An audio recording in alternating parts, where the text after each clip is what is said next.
sob a perseguição aos cristãos,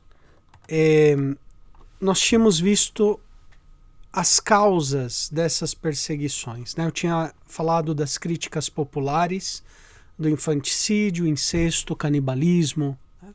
Críticas políticas, que eram aquelas principais críticas que dirigiam contra o cristianismo, sobretudo a crítica de ateísmo, por não participar da vida civil, da vida pública romana, por implicar um ato de idolatria. E depois também porque ela era uma religião ilícita, não tinha aprovação do Senado romano. Então ela era designada como uma superstição, uma superstitio, uma religião ilícita, não aprovada. E depois as críticas filosóficas, sobretudo a novidade do cristianismo. O cristianismo como algo novo e, portanto, algo que ainda não foi comprovado. E os padres apologistas vão fazer frente a essas críticas, né? Dizendo, explicando um pouco do rito cristão, do batismo, da Eucaristia, diante dessas críticas populares, também se defendendo de ateísmo, dizendo que nós veneramos o único Deus, e também dessas críticas filosóficas, dizendo que o cristianismo é muito antigo, né? Muito antigo. E depois tínhamos visto alguns exemplos também, aqui desse grafite que se encontra atualmente no Museu do Capitólio, em Roma, mas que estava ali no Monte Palatino, no Pedagogium do Monte Palatino, né, que era um lugar onde os serventes, né, adolescentes e jovens do imperador, na maioria deles escravos, né, eles moravam ali. E nós temos aqui esse Alexamenos adorando o Deus, né? Alexamenos adora o Deus. E nós vemos uma imagem aqui de um crucificado com cabeça, né, de cavalo, de asno, e esse jovenzinho Alexamenos, pois enviando-lhe uma espécie de saudação, de adoração, né? Talvez um beijo, enviando um gesto de adoração. Então, como para os pagãos era ridículo, era impensável alguém adorar um Deus crucificado, né? Depois estávamos falando sobre os altares e tínhamos ficado aqui, né? Notem aqui, temos um altar romano muito bem trabalhado, belíssimo do ponto de vista artístico, com várias cenas de caça, de colheita, né, na vida do campo, etc. E depois aqui à direita um outro altar um pouco mais sóbrio, provavelmente um altar fúnebre, porque tem a roda aqui do destino, a roda da fortuna, que tanto para a cultura grega, mas também como para a cultura latina, um ponto que nunca era resolvido em toda a literatura, em toda a reflexão filosófica antiga, era o tema do destino. O destino era visto como algo cruel, né? A fortuna era vista como algo cruel. Então, em um momento a pessoa tinha uma boa sorte, né? Uma boa fortuna, e de repente a roda da fortuna dava um giro e a pessoa perdia tudo, né? Perdia a saúde que tinha, perdia o dinheiro, perdia os amigos, etc., né? Ou vice-versa. Alguém que vivia no infortúnio, de repente a roda da fortuna virava e ele se sobressaía, conseguia ir bem na vida, etc., né? Era o grande mistério, né? O grande problema do pensamento grego antigo, que não era resolvido de jeito nenhum, era o problema do destino, né? Então, era algo até fatídico, né? Sem solução. O destino é algo que arrasta as vontades humanas, é independente da nossa vontade, dos nossos projetos e da nossa preparação prévia, né? Então aqui provavelmente um altar fúnebre, onde nós vemos também, né, na parte superior, uma espécie de buraco ali, aqui também, né, um orifício, onde se colocavam incenso ou azeite, leite, mel, né, dependendo um pouquinho vinho, faziam libações em honra, né, dos deuses para que aquela casa tivesse prosperidade. Né? E este altar aqui, esses altares, estavam precisamente à entrada das casas romanas. Né? Muitas das casas romanas não tinham sequer portas, então era fácil alguém que estivesse caminhando pela rua, era muito fácil ver o que tinha dentro da casa. E, portanto, eles identificavam imediatamente uma casa que não tinha altar. Né? E nós vamos ler em alguns padres apologistas, por exemplo, em Minúcio Félix, o mesmo Tertuliano, que eles vão afirmar que nós cristãos não temos altares. Né? Quando ele fala de altar, está se referindo justamente a esses altares aqui, né, que se oferecem libações, incenso aos deuses, pedindo prosperidade para aquele lar. Então vejam, era muito difícil que um cristão se ocultasse das autoridades imperiais, ou mesmo da sociedade romana como um todo. Nós, sobretudo pelos filmes, né, um pouquinho de Hollywood, etc., aqueles filmes antigos, né, de Hollywood que fazia sobre as perseguições dos cristãos, né, Quo Vadis, sobre o Coliseu, etc., as perseguições mostravam os cristãos sempre nas catacumbas, escondidos nas montanhas, etc. Né? Na verdade, historicamente falando, não era assim. Um cristão, ele estava ali no meio da sociedade romana. Tinha parentes, como todo mundo, no meio ali daquela sociedade. Não eram uma espécie de pessoas que ficavam o tempo inteiro morando nas cavernas, nas montanhas, né, nas catacumbas. Houve alguns momentos, sim, de perseguição em que os cristãos deviam se esconder. Falaremos depois das grandes perseguições, né? Mas, de ordinário, as perseguições elas eram muito locais, não eram em todo o Império Romano, às vezes era uma cidade, uma província, e muito locais, e havia grandes tempos de paz, onde o cristianismo prosperava e se multiplicava. Né? Então era muito fácil identificar quem era um cristão na antiguidade, porque não participa do teatro, né? Não participa da corrida de cavalos, não participa da vida civil, não tem altares nas suas casas, então fica muito fácil identificar um cristão. E é interessante porque os judeus, como o Senado romano, séculos antes, né, do cristianismo, havia já aprovado o judaísmo como uma religião, então, portanto, uma religião lícita. Os judeus eles tinham alguns privilégios no Império Romano. Então, nós vemos as sinagogas, né, dos judeus, até mesmo algumas escavações antigas, por exemplo, em Dura Europos, se vê que as comunidades judaicas elas eram muito mais prósperas do que as comunidades cristãs, né?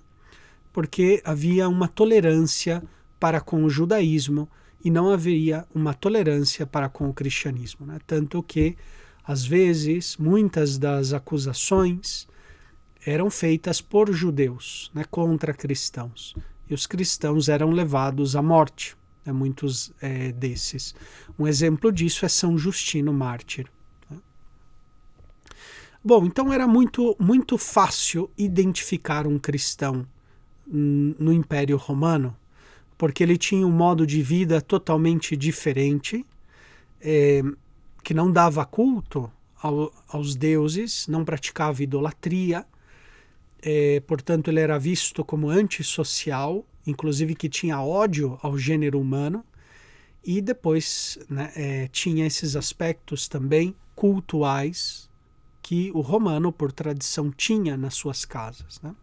Aqui, quando, por exemplo, alguém caminha em Roma, sobretudo pelos campos, ali um pouquinho mais fora da cidade de Roma, mas inclusive nos parques em Roma, vai encontrar jogados assim nos parques muitos desses altares assim, né? Tem ali por todas partes. Hoje em dia já ninguém dá bola, né? É tanto altar por ali, tantas ruínas que tem que as pessoas se acostumaram, né? Mas eram altares da época imperial, né? Que se encontra às vezes caminhando aí pelos parques, em vários lugares você encontra ainda assim ali expostos, né? Praticamente jogados, alguns deles até caídos, etc. Né? Bom, o primeiro perseguidor dos cristãos foi sem dúvida Nero. E quem nos fala sobre a perseguição de Nero é um historiador romano, pagão, Tácito, no livro Análises, por exemplo, no livro 15, no capítulo 44, ele fala do incêndio de Roma e como Nero acusou os cristãos desse incêndio. Ele diz assim: então, para destruir o boato que o acusava, né, que acusava Nero do incêndio de Roma, Nero supôs culpados e infringiu tormentos requintadíssimos àqueles cujas abominações os faziam detestar, e a quem a multidão chamava de cristãos. Ok? Então, veja, Tácito ele não tem nenhuma empatia pelos cristãos, ao contrário, né? Tácito vê que os cristãos são abomináveis, detestáveis, né? Para Tácito. Este nome, ou seja, o nome cristão, lhes vem de Cristo, que sobre o principado de Tibério, o procurador Pôncio Pilatos, entregara ao suplício.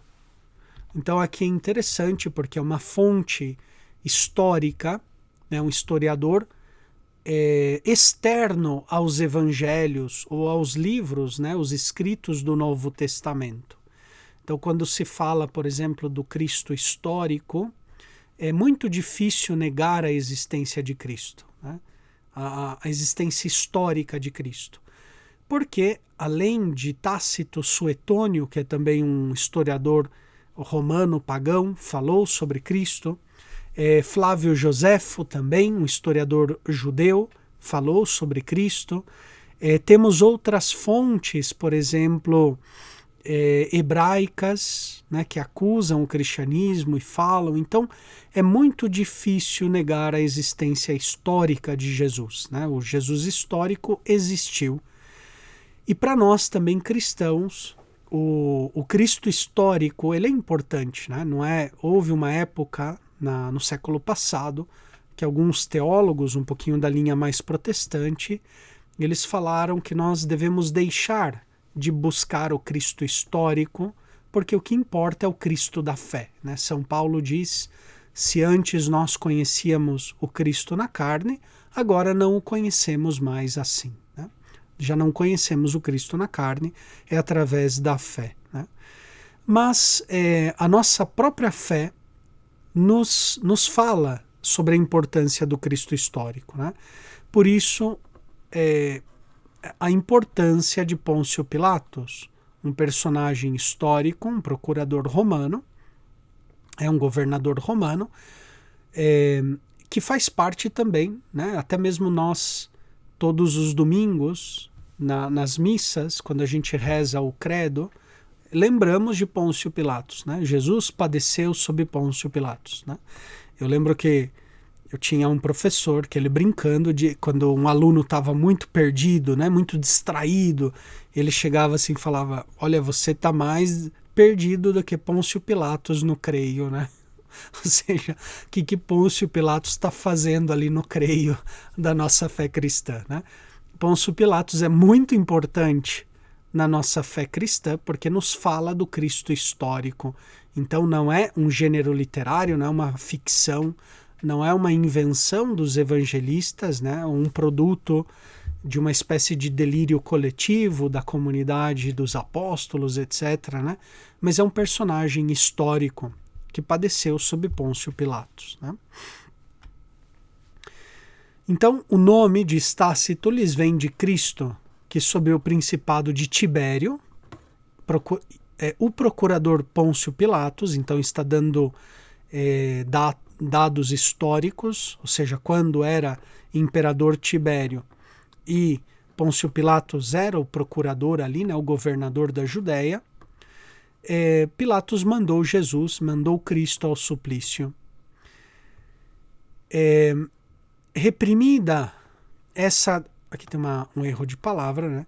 Reprimida essa detestável superstição, repontava de novo, não mais somente na Judéia, onde nascera o mal, mas ainda em Roma, para onde tudo quanto há de horroroso e de vergonhoso no mundo aflui e acha numerosa clientela, né? Então Tácito vê o crescimento do cristianismo, que não se restringiu à região da Judéia, mas chegou até a capital, né, até Roma. E depois ele continua dizendo: uma grande multidão foi condenada não apenas pelo crime de incêndio. Então Nero começou a acusar os cristãos do crime do incêndio, né? Mas por ódio contra a raça humana. Então a gente vai lembrar, um dos motivos que acusavam os cristãos era justamente esse ódio à civilização, porque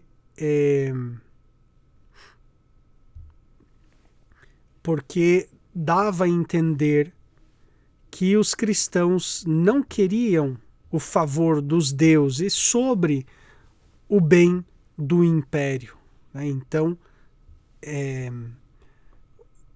acusavam o cristão desse ódio ao gênero humano, ódio à civilização. E em suas mortes, eles foram feitos objetos de esporte, pois foram amarrados nos esconderijos de bestas selvagens e feitos em pedaços por cães, ou cravados em cruzes ou incendiados, e ao fim do dia eram queimados para servirem de luz noturna, né?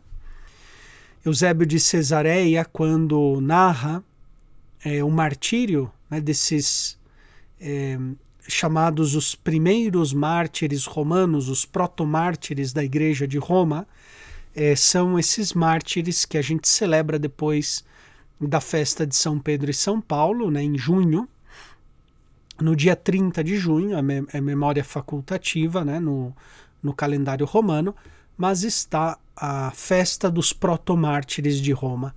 Segundo Eusébio de Cesareia, aproximadamente 900 cristãos foram martirizados nessa perseguição de Nero, que foi uma perseguição que durou mais de 3 anos, né? Então, eles iam sendo capturados, julgados, né, e condenados. Nessa perseguição de Nero, também segundo a tradição, foram mortos os apóstolos Pedro e Paulo, né? Claro que não no mesmo dia, nem talvez no mesmo ano, né? Provavelmente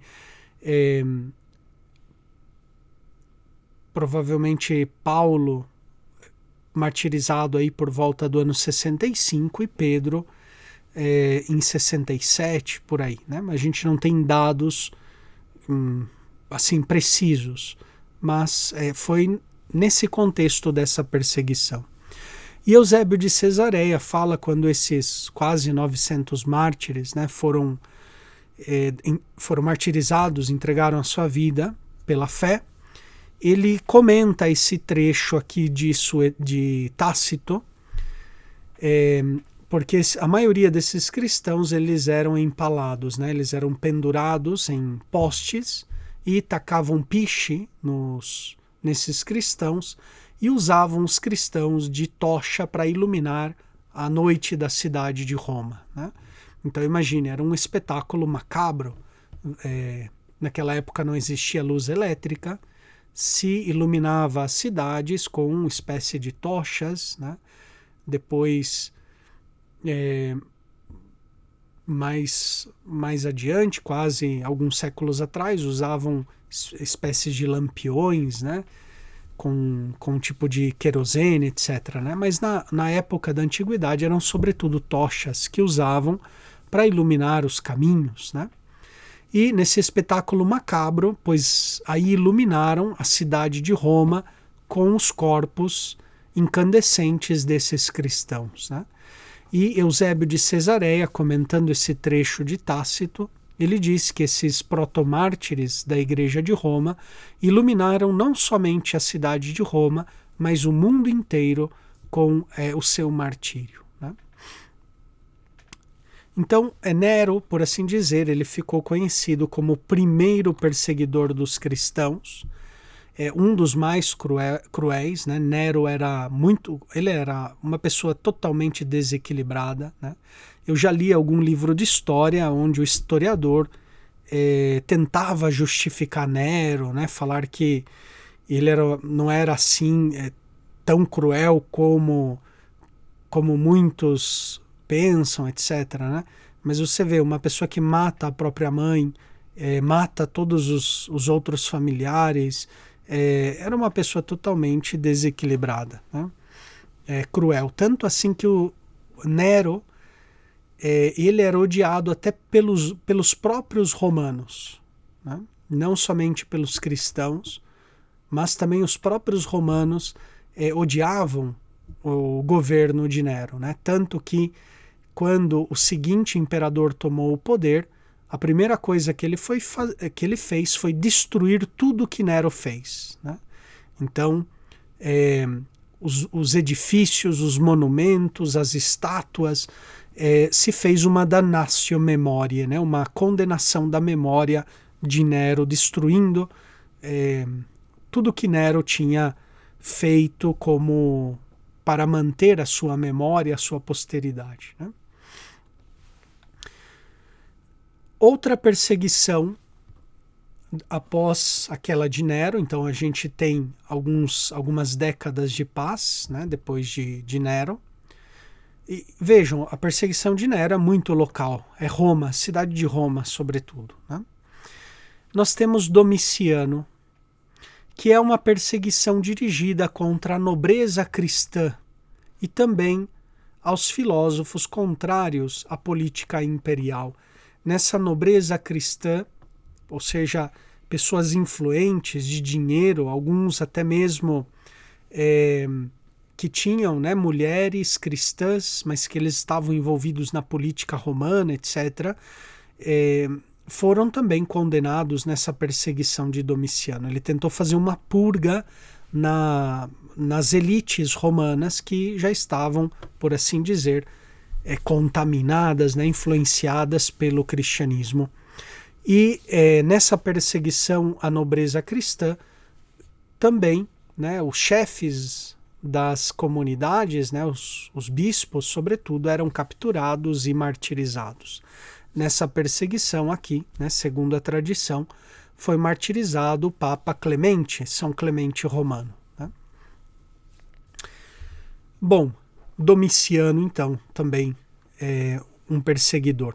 Provavelmente, aqui, né, os biblistas ainda estão discutindo muito, mas provavelmente o livro do Apocalipse vai dessa data da perseguição de Domiciano, que havia exilado, depois também mandado à morte, os chefes da igreja, dentre os quais o apóstolo São João vai exilado para a ilha de Patmos, né? Então, provavelmente, também o Apocalipse deve ser mais ou menos dessa época aqui, né? Outro perseguidor que foi até mesmo importante para a história da igreja, porque implicou uma certa evolução da lei romana no tocante ao cristianismo, foi Trajano. Por volta do ano 112, Plínio, que foi um historiador romano, ele escreve uma carta ao imperador Trajano perguntando o que ele deve fazer com os cristãos. Ele, naquela época, ele era governador da Bitínia. A Bitínia é o norte da Turquia atualmente, né? Ele escreve uma carta no ano 112 a Trajano, perguntando se o que ele deve fazer com os cristãos que ele encontra, se ele deve mandá-los à morte, se deve simplesmente puni-los e soltá-los. Então ele pergunta e o Trajano envia uma resposta, né, para Plínio. Então a pergunta de Trajano de Plínio, desculpem, é a seguinte: deve-se perdoar o cristão que se retrata? Ou se um homem uma vez tinha sido cristão, nada de bom fazer-lhe para deixar de ser um? Então ele se pergunta aqui, bom, devo perdoar aquele que se retrata e diz, não, já não sou mais cristão? Ou se ele foi, né, será que ele ainda continua sendo? Depois, é punido simplesmente por ser um cristão, mesmo sem crimes? Ou apenas os delitos associados ao nome devem ser punidos? Então, para Plínio, o nome de cristão é infame. Já o nome por si já é algo condenável. Mas ele se pergunta, mas eu devo castigá-los e matá-los só porque eles se chamam cristãos? Ou devo averiguar se há algum crime junto com o nome? E é interessante, Tertuliano, quando ele faz a defesa do cristianismo no seu livro apologético, ele fala, vocês nos condenam só pelo nome do cristão, né? Mas esse nome, ele é um nome bom, né? Ele brinca um pouco com as palavras no grego, que é cristão, né? Vem de Cristo, ungido, mas no grego daquela época havia um fenômeno fonético de pronunciar o eta, que é uma vogal grega que tem som de E, havia o fenômeno de pronunciar o eta como I. Então, Christos no grego significa bom, útil, né? Mas já na época de Tertuliano, um pouquinho antes inclusive, havia a tendência de pronunciar o eta como I, Christos, né? Então soava também como o nome de Cristo. Então ele brinca com as palavras dizendo que o nome cristão é um nome bom, né? Christos é Christos, né? Esta foi a regra que eu segui diante dos que me foram deferidos como cristãos. Eu interroguei estes como se eles fossem cristãos. Aqueles que confessaram, eu interroguei uma segunda e uma terceira vez, ameaçando-os com o suplício. Aqueles que persistiram, eu ordenei executá-los, pois eu não tinha dúvida de que, independentemente da natureza do seu credo, a teimosia e a obstinação inflexível deveriam ser punidas, né? Então, Plínio ele coloca essa informação para o imperador. Ele diz, olha, o que eu tenho feito até agora tem sido assim, né? Aqueles que me foram entregues, eu interroguei uma vez, duas, três, se eles são cristãos. Se depois de uma terceira vez ele continua, persiste, então eu puno a teimosia deles e a obstinação.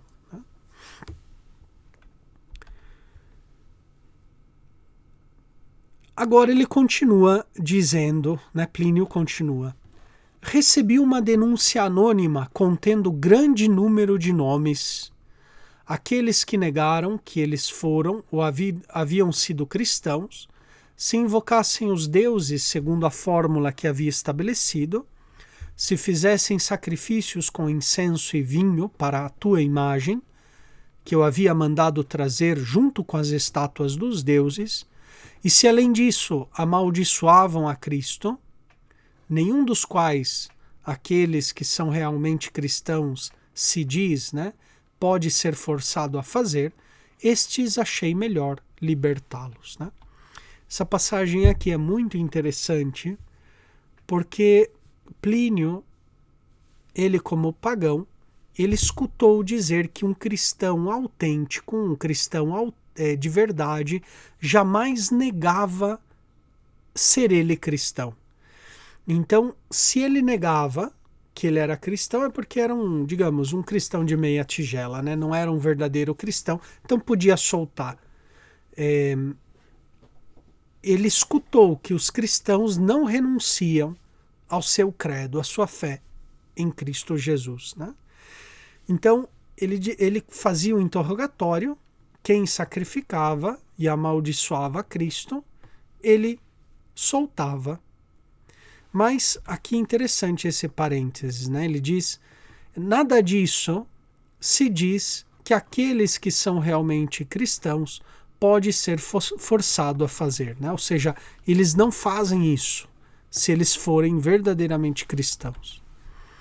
Outros cujos nomes haviam sido fornecidos por um denunciante disseram ser cristãos e depois o negaram. Haviam sido e depois deixaram de ser.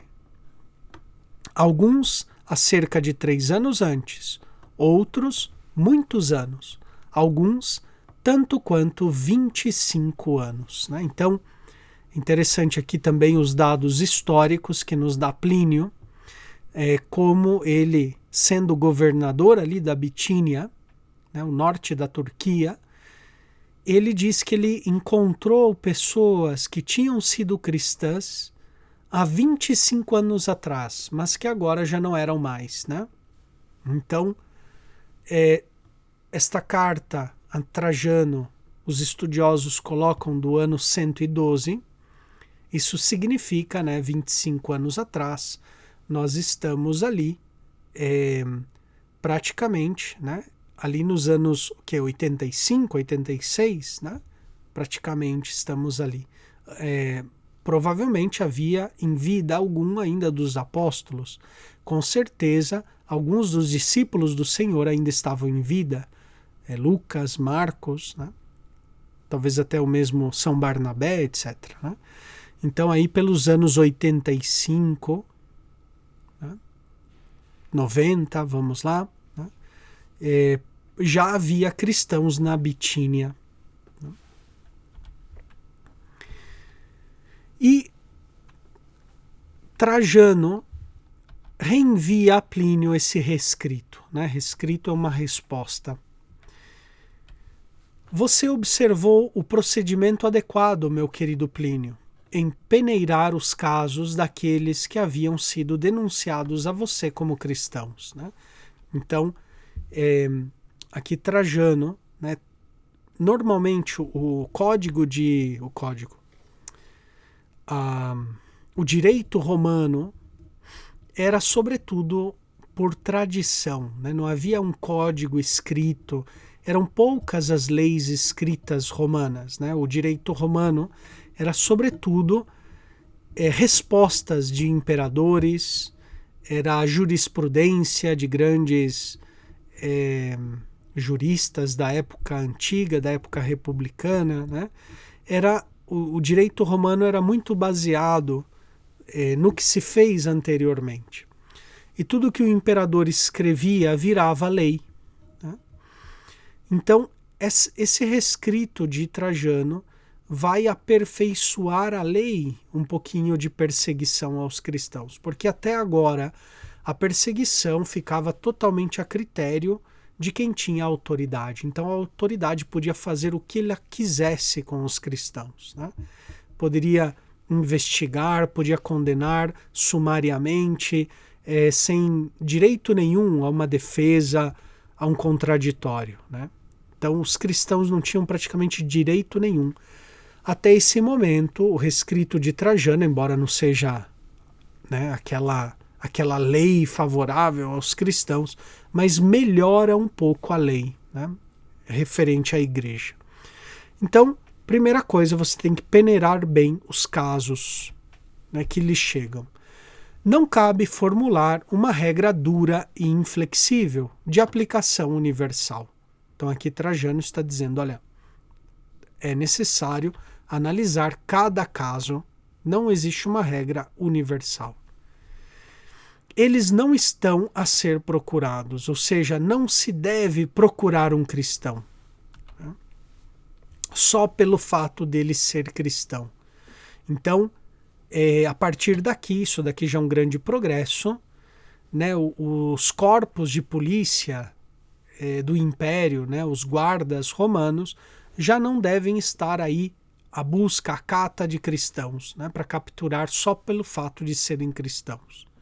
Ou seja, não se deve buscar cristãos, sair aí pelas cidades, olhando as casas, interrompendo as assembleias litúrgicas dos cristãos, né?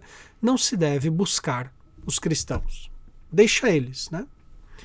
Agora, se eles são denunciados e provaram sua culpa, eles devem ser punidos com esta restrição de que se alguém nega ser cristão e mediante a adoração dos deuses demonstra não o ser atualmente, ainda que esteve sob suspeita no passado, deve ser perdoado em recompensa de sua emenda, né?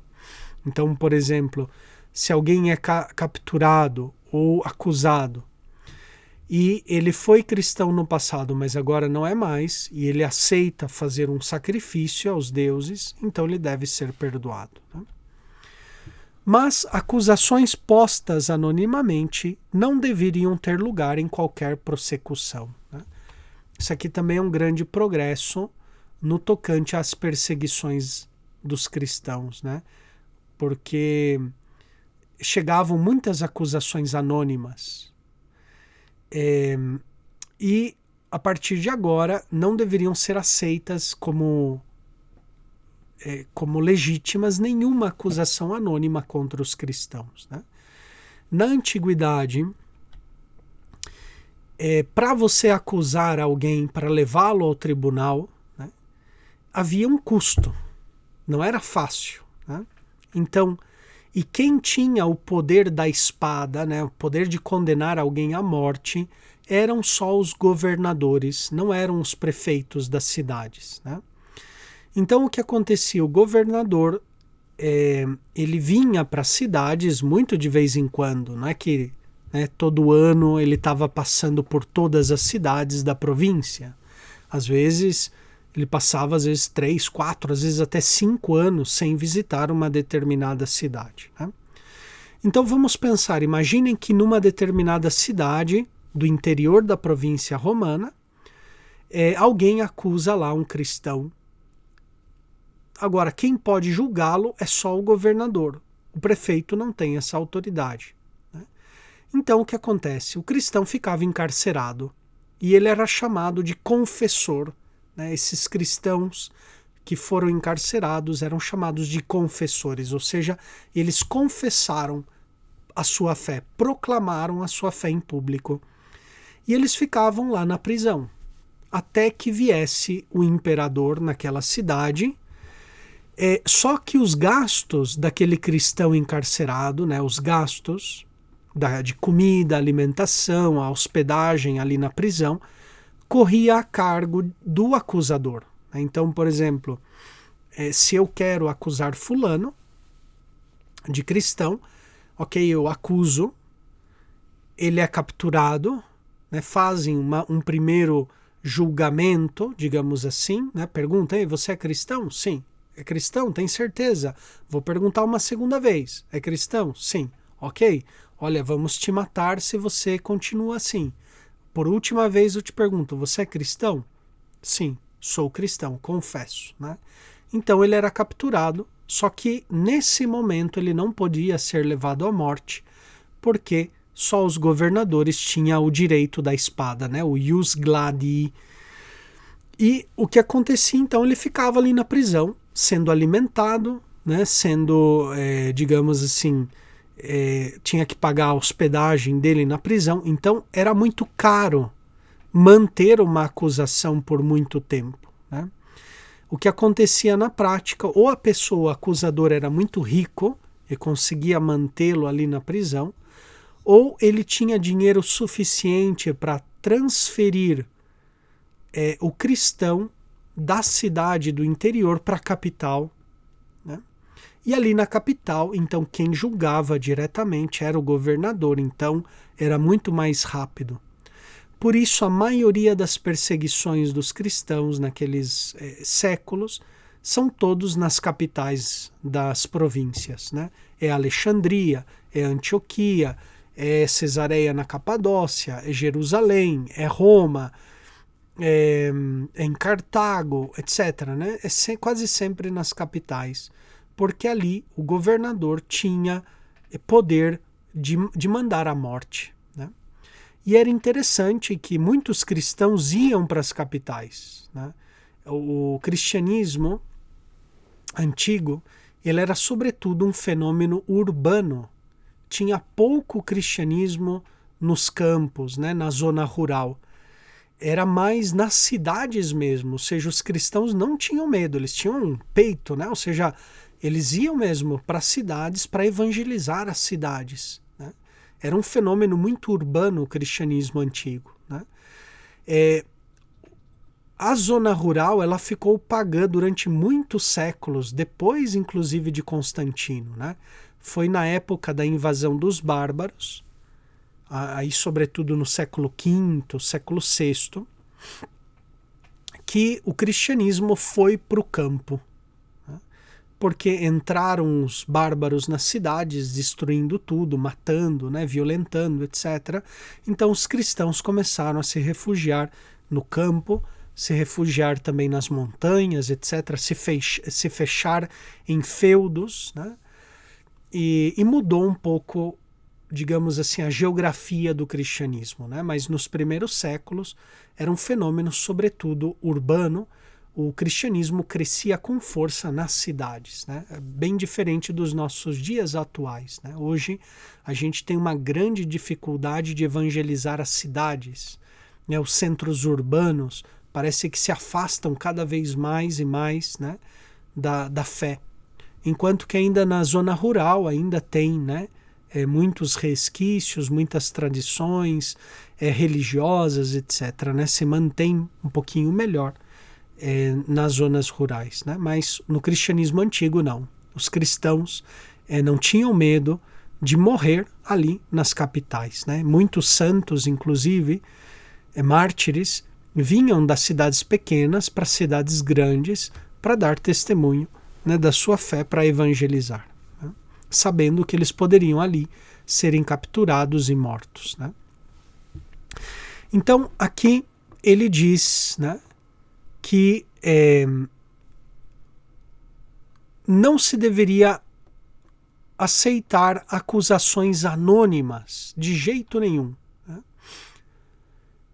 Porque, primeiro, que é um gasto para o Estado romano estar ali sustentando alguém que depois não tem um acusador que mantenha ele, né, que mantenha a alimentação, a estadia dele na prisão.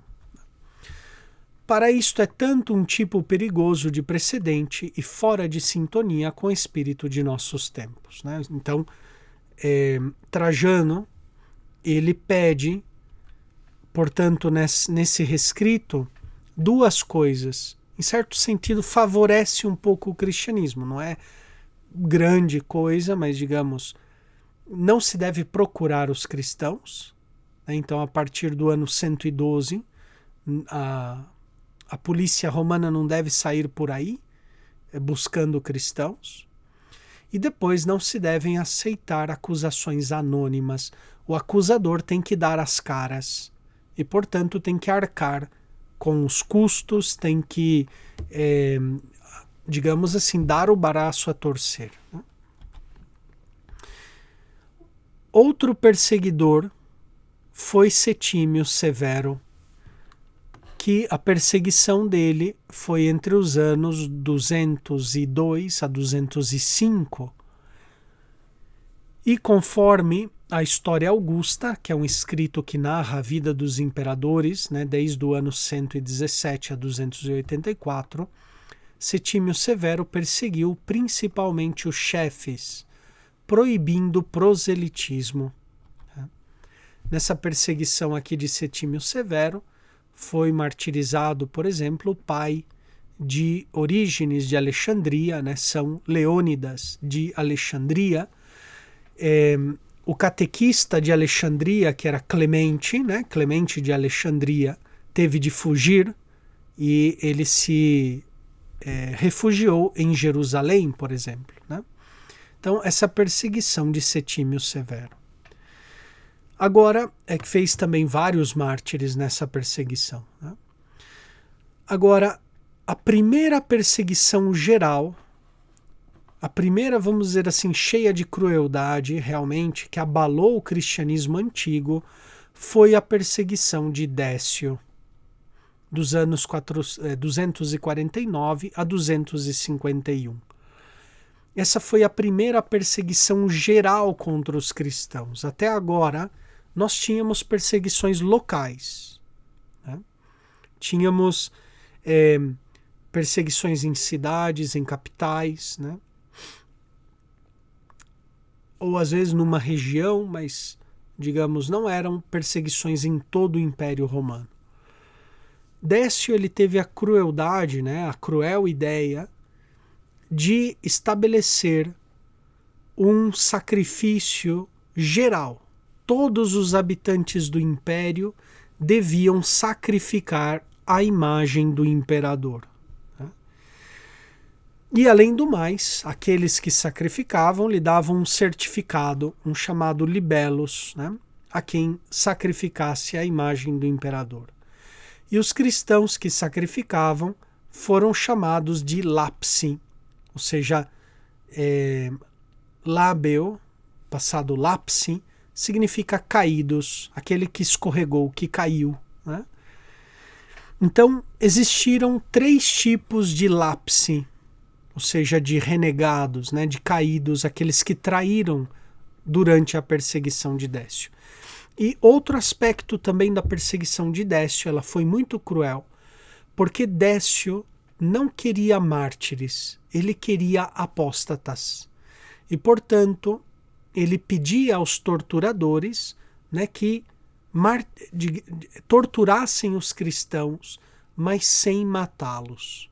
Então, às vezes eram meses, às vezes até anos de tortura, arrancando membros, dedo, unhas, língua, olhos, né, dentes, orelhas, ou arranhava, né, os cristãos com uma espécie assim de garfos ardentes, né, ou deslocava os ossos, então, mas não matava, torturava para que ele renegasse a fé, mas o plano não era matar, não era fazer mártires, mas era fazer apóstatas da fé, né? Então foi uma perseguição muito cruel.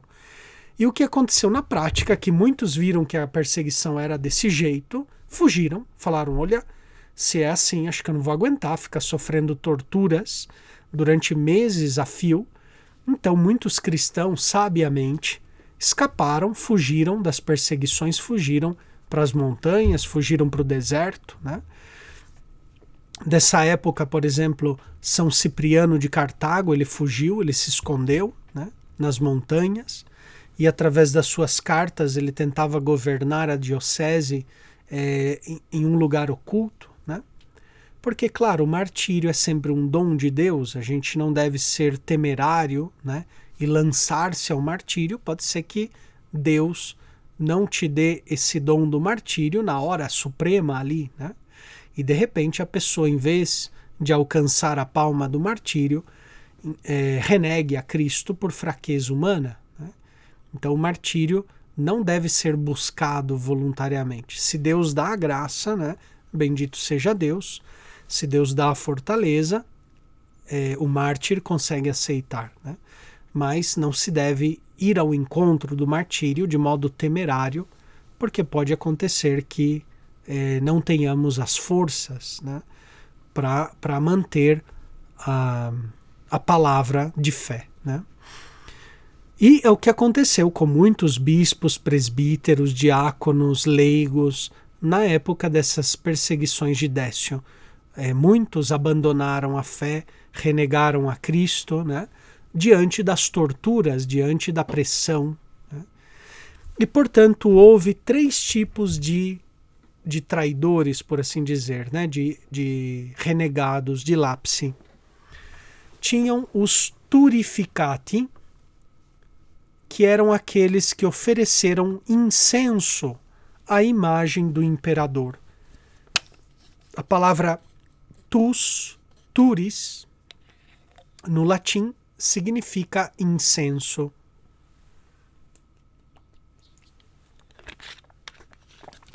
Daí vem, né, quem um pouquinho está familiarizado um pouquinho com os objetos litúrgicos, né? Daí vem a palavra turíbulo. O turíbulo é turis, né, no latim, significa incenso, e turibulum, ou seja, o lugar onde se coloca o incenso, no turíbulo. Né? Então, os turificados, por assim dizer, né, o turificati, eram aqueles que deitavam incenso à imagem do imperador. Depois havia um segundo grupo de lapsi, que eram aqueles que não faziam o sacrifício, né, à imagem do imperador, mas eles compravam o libelos, compravam o certificado de sacrifício.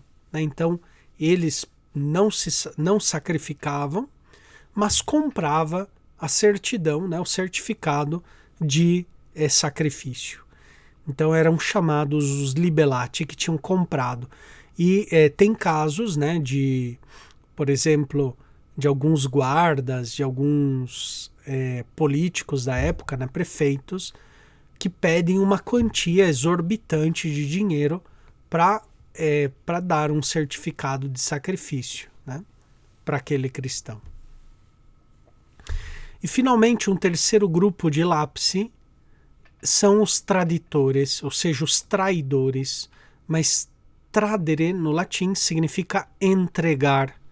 Portanto, eram aqueles que entregaram os livros sagrados, né, as sagradas escrituras, os livros litúrgicos, à autoridade imperial para serem destruídos. Né? É uma pena porque as igrejas, sobretudo as sés principais, né, Roma, Alexandria, Jerusalém, eles tinham grandes arquivos. Né? A Igreja Romana tinha um arquivo realmente muito grande, muito cheio de documentos, para nós seria hoje valiosíssimos, para estudar a história do cristianismo antigo. Né? Mas infelizmente essas perseguições a de Décio e depois a outra perseguição de Diocleciano, que virá no século seguinte, destruíram muita documentação, né? Muitos livros, muitos textos litúrgicos, e portanto se perdeu. Por isso que nós temos poucas fontes sobre os 3 primeiros séculos. Né? Então estavam os turificados, os libelados e os traidores, né? Poderíamos traduzir entregadores, ou seja, aqueles que entregam os livros sagrados à autoridade imperial. Esses lapses aqui depois, eles vão pedir, muitos deles pedir, depois das perseguições, serem readmitidos à fé. Né? E aí causa um problema com os confessores. Né? Os confessores, aqueles que tinham sido torturados, encarcerados, mas que tinham sobrevivido às torturas. Né? Os confessores, muitos deles, né, se acharam no direito de perdoar os pecados dos lapsi. E muitos desses lapsis vinham até os confessores, né, ou seja, os que foram torturados, para pedir o perdão dos pecados. E a igreja disse: não é assim. Ou seja, quem perdoa os pecados é o bispo, não são os confessores. Né? Claro, se o confessor é bispo, também ele pode perdoar, mas, digamos, não são os confessores que perdoam os pecados, né? Que podem readmitir os lapsi, mas quem readmite a comunhão é o bispo. Né? Então, dessa época, por exemplo, nós temos algumas cartas de São Cipriano de Cartago, dirigidas ao Papa Cornélio de Roma, falando justamente isso, né? Como não se deve conceder o perdão e a readmissão à comunhão eclesial através dos confessores, né, dos que foram martirizados, mas através do bispo. É o bispo que dá essa admissão outra vez na fé, né? Depois, Valeriano, ele também fez uma perseguição dirigida aos chefes da igreja, com confiscação de bens eclesiásticos. Por exemplo, no ano 257, ele manda os bispos da igreja, sobretudo das capitais das províncias, os manda ao exílio. São Cipriano de Cartago foi exilado aqui, nessa perseguição de Valeriano, e no ano seguinte condena a pena capital, né? E São Cipriano é martirizado no ano 258. Né? Agora, Professor? sim. Fábio. Sim, Fábio. Desses três lápis,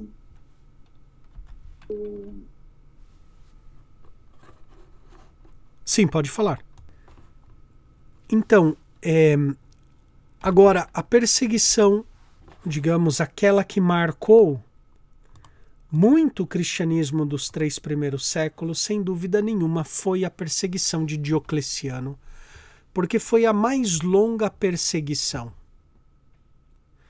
Ele une um pouco da crueldade de Décio, um pouco dos métodos macabros de Décio, mas Diocleciano é muito mais sistemático, né, muito mais constante na perseguição do que Décio, né? Décio durou alguns anos, né, praticamente aqui, praticamente 3 anos, talvez nem isso, né, de perseguição. A de Diocleciano durou praticamente uma década completa, ou inclusive mais de uma década, como 15 anos de perseguição sem interrupção, né? Perseguição contínua, para realmente eliminar o cristianismo do mapa, né? Foi, portanto, a mais longa e mais cruel perseguição, né? Daqui nós temos a maioria dos mártires que a gente celebra ainda hoje no calendário, né? São Sebastião, Santa Inês, Santa Águeda, né? Muitos são das perseguições de Diocleciano, né? Diocleciano, como imperador romano, ele foi um ótimo imperador, né? Do ponto de vista administrativo. Ele conseguiu dar unidade ao império, levantar a administração pública, manter outra vez a ordem, né? Ele, do ponto de vista como um chefe de Estado, ele foi bom para o Império Romano. Para o cristianismo, ele foi realmente nefasto, né? Ele começa uma política de unificação administrativa do Império, né? Então, ele vai reorganizar o Império administrativamente. E ele começa com diversos editos, a partir, sobretudo, do ano 303. Mas, na verdade, a perseguição começa um pouquinho antes. Lá pelo ano 298, Diocleciano já começa as primeiras atividades, né, as primeiras medidas para limitar o cristianismo, né? Então, já do ano 298, ele começa, por exemplo, a confiscar bens dos cristãos, a proibir que os cristãos ocupem cargos públicos, começa a exigir a entrega de livros sagrados, e depois, até que vem o ano 303, que ele renova aquele decreto de sacrifício geral, como tinha feito Décio. Então, o duro da perseguição praticamente começa no ano 303 e vai terminar só 10 anos mais tarde, no ano 313, com o Edito de Milão, feito pelo imperador Constantino e Licínio, né? Então, Diocleciano ele renuncia no ano 305. A gente não sabe muito bem as causas, né, da renúncia de Diocleciano. Provavelmente ele queria renunciar no momento auge, né? Um pouquinho assim, no momento auge da fama dele, porque o império ia muito bem, né, do ponto de vista administrativo, econômico, o exército romano estava prosperando, etc. Muitas conquistas, né? Diocleciano, por exemplo, conquista a Dácia, que tinha sido uma região que nunca os romanos tinham chegado, então muitas conquistas militares, etc. Né?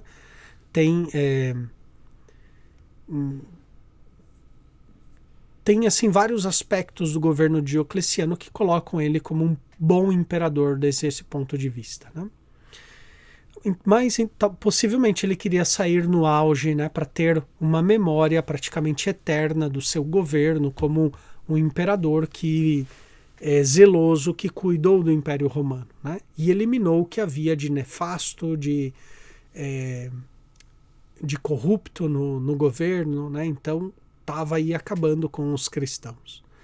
Ele renuncia no ano 305, mas Galério, que foi o seu sucessor, continua aplicando as medidas anticristãs até o Edito de Milão do ano 313. Né? Então, desde o ano 303 até o 313 vem uma perseguição geral em todo o Império. Né? 10 anos de perseguição contínua. E os mártires deste período aqui ficarão gravados para sempre na memória, né, dos padres da igreja do século IV, né, porque foi a última perseguição, a mais fresca ainda na memória dos cristãos, né, que de uma política de perseguição cruel, eles passam por um decreto de tolerância. Né? Lembrando, o Edito de Milão, ele não faz o cristianismo religião do Império Romano. O Edito de Milão somente é um decreto de tolerância. A partir de agora, a religião cristã ela é tolerada como as outras religiões, né? E ela deixa de ser uma superstição. Portanto, ela, a partir de agora, ela é tolerada pelo Império, aprovada, né? Mas não é ainda a religião oficial de Roma. Isso vai acontecer décadas mais tarde com o decreto de Teodósio, no ano 380, é quando, aí sim, Roma vira cristã, né, do ponto de vista político também. Né? O imperador faz com que a religião cristã seja a religião do império e as outras religiões são toleradas. Né? E Diocleciano, para que vocês entendam um pouquinho o que aconteceu, ele reorganiza o Império Romano, né? Aqui vocês têm a cores, os limites do Império Romano. Né? Normalmente os rios, sobretudo aqui ao norte, né, da Europa, que são os povos germânicos, né? Aqui a Dácia, parte da Dácia, depois aqui os ostrogodos, né? Que era aqui a Armênia, já ficava para fora dos limites do Império Romano. Né? O que fez Diocleciano para poder governar melhor o Império? Ele dividiu o Império em 4 partes, a chamada tetrarquia de Diocleciano. Né? Tetrarca, ou seja, 4 poderes, né? Os 4 governadores. Então ele fez o seguinte, ele colocou 2 Césares e 2 Augustos. Né? Esse foi o nome dado às autoridades, 2 Césares e 2 Augustos.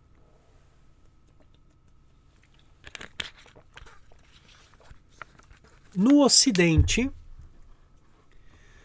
o Augusto, digamos que era o mais importante, estava acima do César. O Augusto residia em Milão.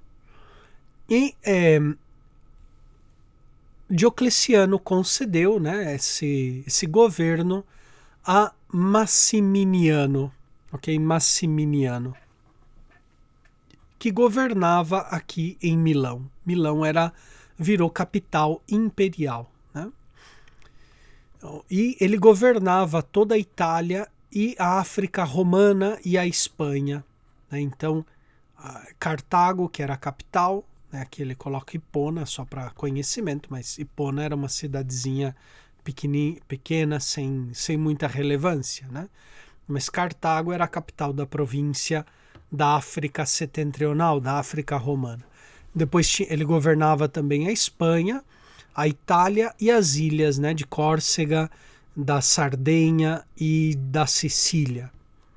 Então este era o governo de Massiminiano, era o Augusto ocidental. E no Oriente, ainda no Ocidente, tinha um César que governava a parte que é hoje da Gália, né? Aqui ainda pega a parte do que é a atual Alemanha, né? Mas na época era a Gália, e a Britânia, hoje é o Reino Unido, né? Então era governada por um César. E o César residia aqui em Tréveris. Tréveris hoje é a Alemanha, mas naquela época era parte da França, da Gália, né? Então, Tréveris era a capital, outra capital imperial do Ocidente. Então, duas capitais, Tréveris e Milão, e depois no Oriente, que era a parte mais importante do Império, o Augusto Oriental, nessa parte aqui um pouquinho mais roxa, né, residia em Nicomédia, que era o próprio Diocleciano que residia aqui em Nicomédia. Nicomédia vai ficar ali perto de Bizâncio, a futura Constantinopla, a cidade de Constantino, né? Então Nicomédia era a capital do Império Oriental, onde residia Diocleciano como Augusto. E ele tinha um César que governava a outra parte oriental, né, que abrangia essa parte aqui no cor rosada, né, que seria toda a Grécia, hoje, antigamente a Dalmácia, né, hoje acho que é chamado ali um pouco a Sérvia, né, Montenegro, aquela região ali da Croácia, etc., né? Balcãs. Os Balcãs, né? Toda a região dos Balcãs.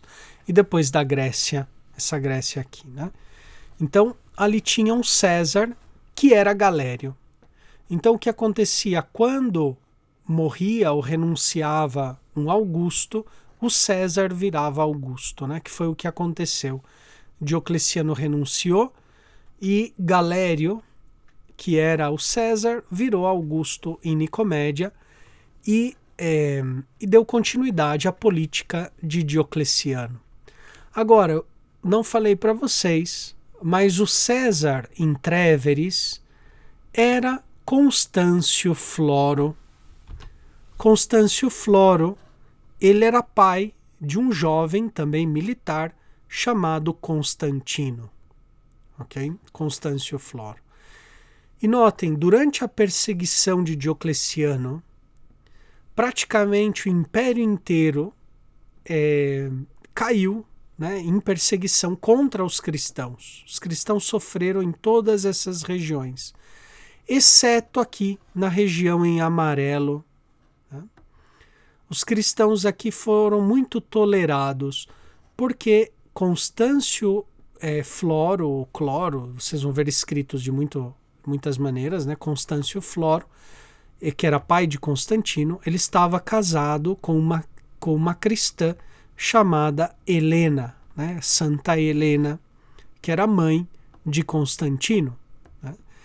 Então, embora Constâncio Floro não fosse cristão, ele continuasse pagão, a perseguição aqui na Gália foi muito branda. Praticamente não temos, né, nessa época de Diocleciano, mártires aqui na região da Gália, no sul da Alemanha. Praticamente essa região ficou em paz. Enquanto que nas outras províncias a perseguição foi muito dura. Né? Aí o que acontece? Pois morre, né, Constâncio Floro, depois sobe, é nomeado como César, outro chamado, os nomes se confundem muito, mas é Maximino, não Maximiniano, mas Maximino, ele é nomeado aqui César, e o filho de Constâncio Floro não gosta, né, disso, porque ele já tinha sido aclamado imperador por suas tropas, né, porque ele era muito valoroso na batalha. Né? Então Constantino depois ele vai entrar em Roma lutando contra os seus inimigos. Né? Então esse Maximino, que vira depois aqui o César, ele tem um filho chamado Magêncio. Né? E depois vem a morrer também Maximino, um mata o outro, é uma coisa assim terrível na época. Começa uma série de mortes, ao final tá lutando Constantino e Magêncio. Aí eles vão até a Itália, até Roma, e fazem aquela famosa batalha da Ponte Milvia, né? Onde Constantino ele consegue matar Magêncio, eliminar Magêncio, e ele, depois Galério e também Licínio, eles fazem esse decreto de tolerância dos cristãos. Né? Galério vem a falecer logo pouco tempo depois e fica praticamente a tetrarquia de Diocleciano vira uma diarquia entre Constantino e Licínio. Mais tarde, Constantino vai eliminar o próprio Licínio também. Né? Então, Constantino não é que, bom, né, a igreja ortodoxa, para a igreja ortodoxa, Constantino é santo, mas ele tem ali umas coisinhas meio, vamos dizer assim, suspeitas, né? Se batizou no final da vida, ele mandou matar um monte de gente, né? Mandou matar até o próprio, digamos assim, o colega, né? Que governava o império junto com ele, etc. Então, tem umas coisas assim, né? Que a gente fica meio em dúvida ainda sobre Constantino, o cristianismo que ele tinha. Será que era só da boca para fora? Tem alguns discursos de Constantino que ele fala muito ainda dos deuses e, né, cita os deuses, a proteção dos deuses sobre Roma.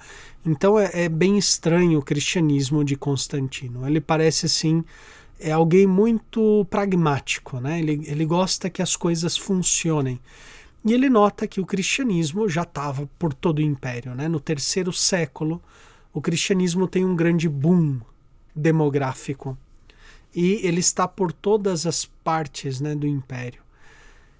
São João Crisóstomo, ele mesmo fala que Antioquia, na época dele, ali por volta do ano 380, em Antioquia, a cidade inteira já era cristã. Quase não havia pagãos na cidade de Antioquia, né, no ano 380.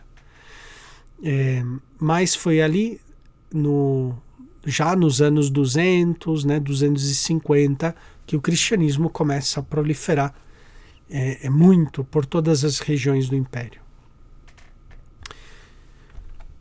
Bom, sobre esse período dos mártires, nós vamos encontrar também uma literatura que narra esse evento das perseguições. E nós vamos encontrar 4 tipos de escritos, ok?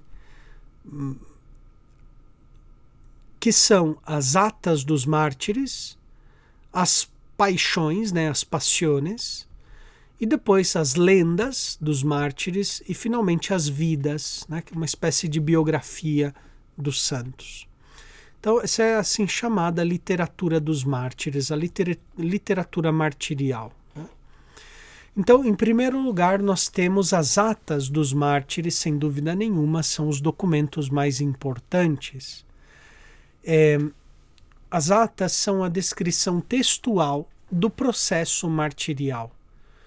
Tais atas eram acessíveis ao público, como atesta Agostinho no sermão né? Denis 19, capítulo 18. Né? Às vezes o processo era no mesmo dia, como a gente vê na paixão dos mártires cilitanos. Né? Outras durava dias, como nos atos de Fileia e de Apolônio, né, do martírio de Apolônio. Então, essas atas, né, dos mártires era, por assim dizer, era um texto já padronizado que as prefeituras romanas tinham.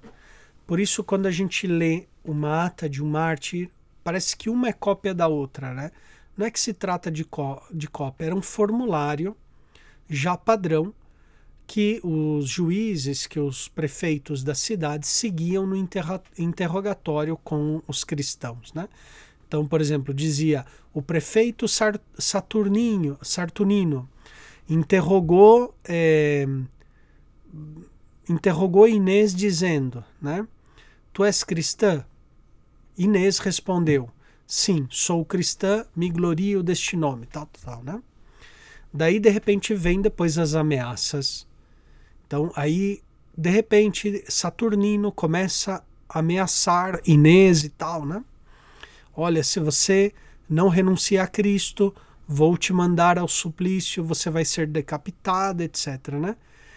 Vou perguntar uma segunda vez, você é cristã? Seguindo certinho o rescrito de Trajano, né?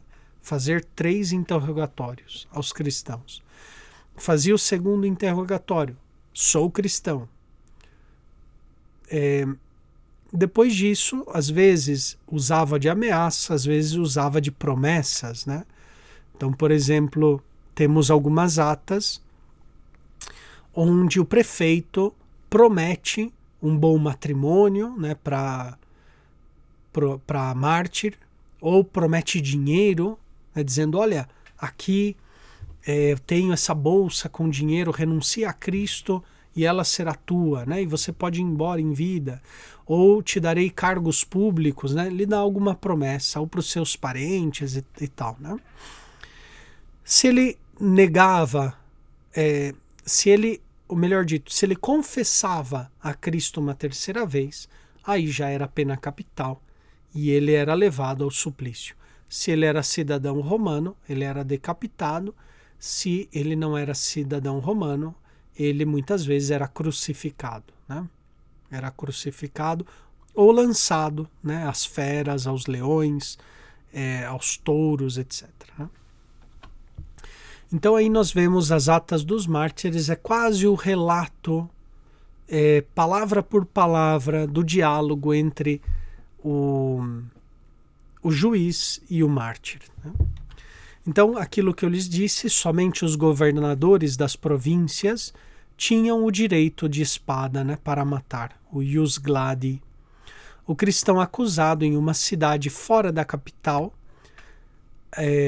a instância municipal fazia o processo, ou seja, a cognitio pro tribunale, ou seja, a investigação em vista do tribunal, né, e enviava a ata com um dossier, um chamado elogium, né, uma espécie de elogio, ou seja, um relato, né, um dossier, ao governador, juntamente com os acusados, né? Ou se esperava a que o governador viesse até a cidade. E, portanto, a investigação podia incluir também a tortura, assim chamada quaestio per tormenta, né? A interrogação através dos tormentos, através das torturas. Então, esse é o primeiro tipo de literatura martirial, as atas dos mártires, né? Então, a gente tem algumas, não são muito numerosas as atas, né?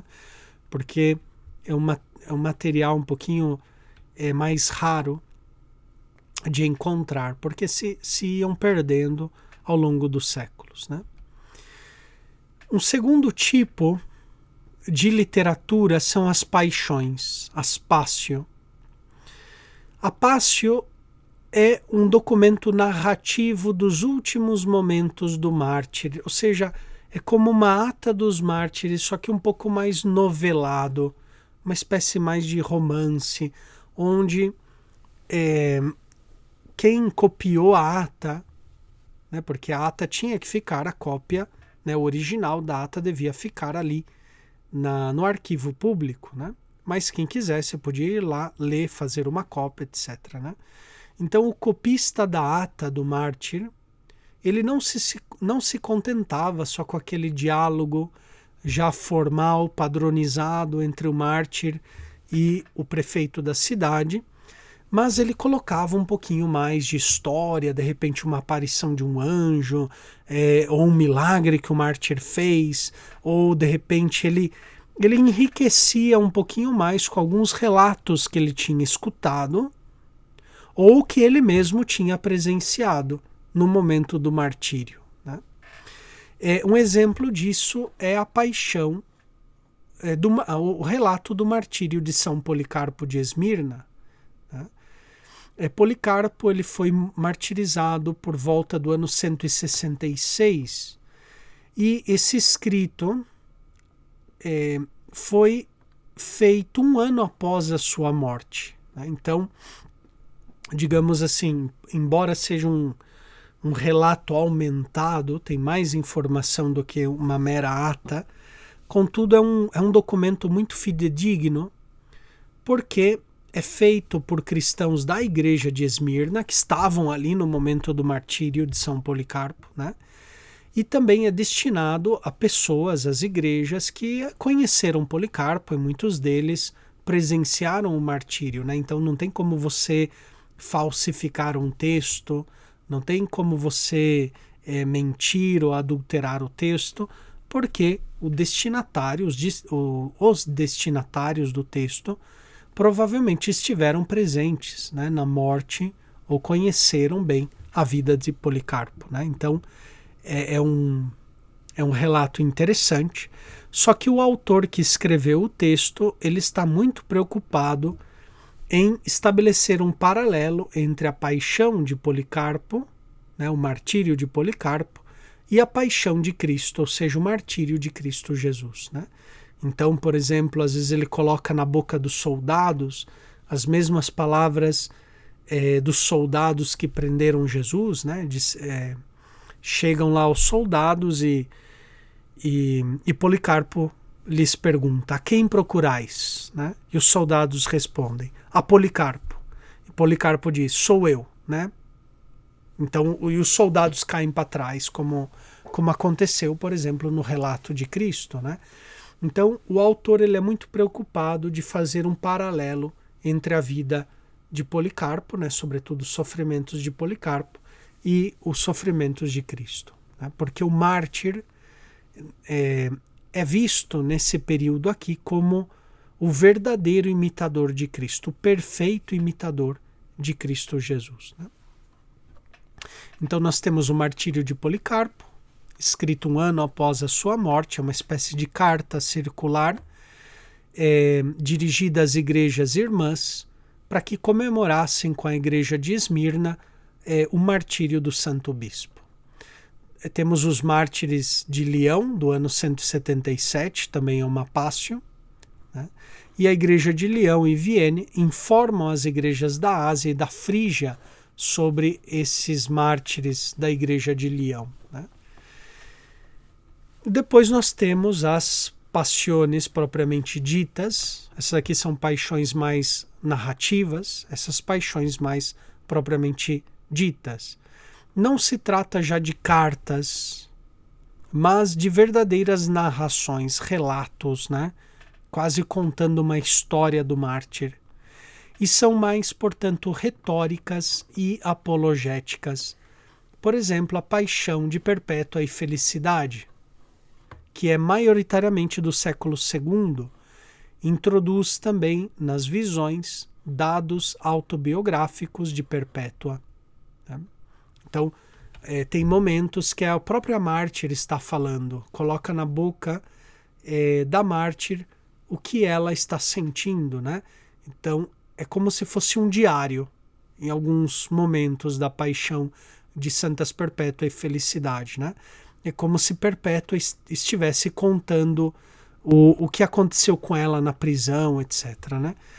Provavelmente, o autor da paixão tinha uma espécie de carta de Santa Perpétua, uma espécie de relato, de diário, né?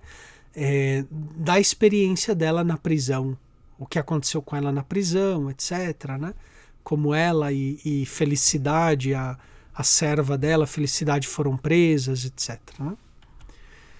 Às vezes, a Passio do Mártir é recontada também em sentido propagandístico. Por exemplo, a paixão de São Saturnino como mártir donatista, né?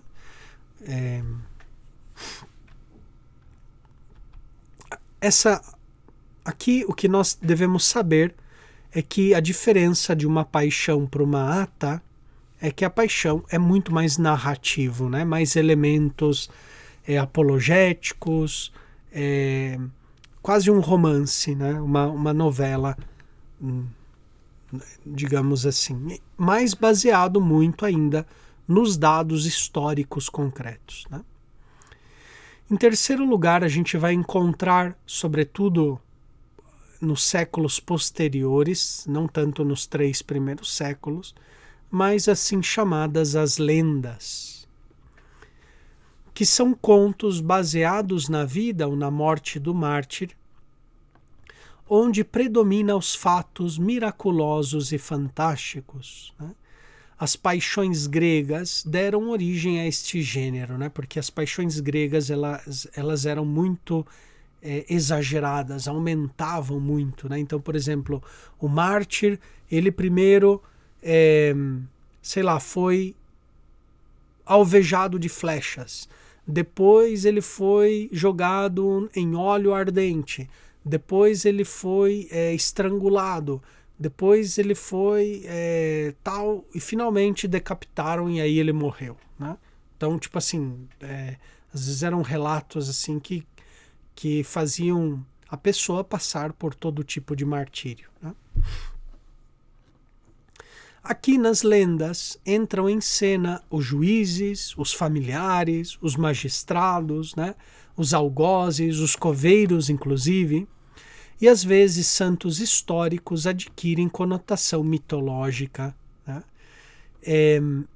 Essas lendas, embora do ponto de vista da história do mártir fique muito a desejar, do ponto de vista arqueológico são fontes interessantíssimas de serem lidas e estudadas, né? Porque as lendas, a maioria delas é do século V, VI, VII, VIII, ou seja, a época dos mártires havia passado muitos séculos atrás, né?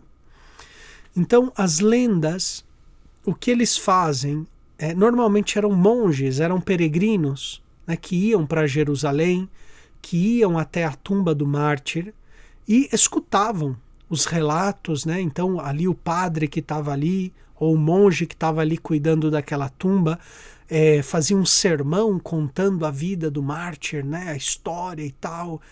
E os peregrinos ficavam ali todos admirados e tal. E era normal que alguns deles colocassem por escrito as histórias que eles escutavam, né? Só que é interessante porque nessas lendas tem muitos dados geográficos. Então, por exemplo, ia lá o peregrino e dizia a 200 passos do Santo Sepulcro de Jerusalém, ali foi martirizado o santo tal, né? Ali tem uma tumba que está escavada numa pedra de tal tipo, ali se encontra, por exemplo, né, o fêmur de santo tal, né? Ele vai dando relatos geográficos. Os arqueólogos no século passado reencontraram muitos lugares arqueológicos interessantes graças às lendas, né? Lendo as lendas, escavando os lugares por onde aqueles monges, aqueles peregrinos passaram e viram, né, igrejas, viram monumentos, viram sepulcros no século VIII, no século VII, né? Então é uma fonte que não se deve desprezar. Claro que para conhecer a vida do mártir talvez não ajude muito, mas é interessante para entrar na arqueologia da Idade Média, né? De como estavam as igrejas naquele tempo, né? Como se faziam as procissões, etc., né? E finalmente, quando cessa o tempo dos mártires, surgem também assim chamadas as vidas, que são biografias sobre a vida de santos, escritas sobretudo depois da paz de Constantino, né? Então, começam a escrever vidas, e já não tanto dos mártires, porque acabaram-se as perseguições, mas agora a vida de santos bispos ou de santos monges. Nós temos a vida de Santo Antão, né, escrita por Santo Atanásio, que foi um verdadeiro best-seller, né, do século IV. É um livro que teve um grande sucesso, a vida de Santo Antão, escrita por Santo Atanásio. Outro livro que influenciou muitíssimo na antiguidade é a vida de São Martinho de Tours, escrita por Sulpício Severo. São Jerônimo, né, ele escreveu a vida de Paulo Eremita, a vida de Malco e a vida de Hilarião, né, 3 monges do deserto. Então, aí depois começam muitas vidas, né, vida de Santo Agostinho, escrito por Pôncio, né, vida de São Cipriano, vida... assim vai, vários biógrafos que vão relatando a vida de santos bispos, né? Então, essas são as literaturas que a gente vai encontrar. Aqui tem alguma bibliografia, se vocês depois quiserem aprofundar um pouquinho nesse período dos padres apostólicos, da época dos martírios e da literatura dos mártires nesta época.